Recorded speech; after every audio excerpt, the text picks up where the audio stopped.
and I have said this for a long time, and I've known this to be true.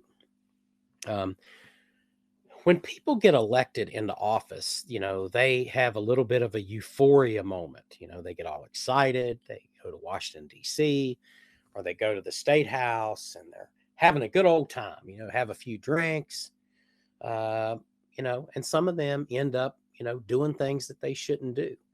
Do you know that so many elected officials go into office, and I think they go into office with good intentions, but then when they get around all of that, and especially men, it just seems to be with men, they have a problem with sex. They get out there, some woman or some young man, whatever their preference may be, they come on to them, they go to a hotel room, and somebody's filming that.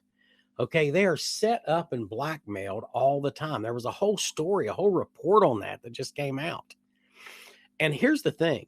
If you're close to God and you're living your life right, you don't have to worry about that because you won't be tempted by that. Okay? You won't be tempted by that if you have a good relationship with your spouse. You won't be tempted by that if you're not a foul, evil-minded person. You won't be tempted that because you know what you'll be doing?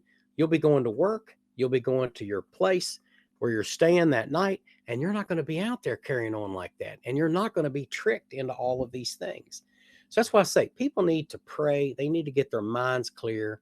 If you're going to be in political office, you got to straighten yourself out. You really do. And that's for women too. I mean, women are getting caught up in it. We got some here in West Virginia, they get caught up in it. Some young guy, comes on to them and they're working for a lobbyist firm, or there's somebody that's, it's like, well, no, wait a minute. I don't want you to vote that way. Well, I got to vote that way. Well, you better not, because I've got these pictures in this video, and stuff like that happens. And that's a shame because that's the moral deception that's going on in America right now. And we got to fix that. So, James,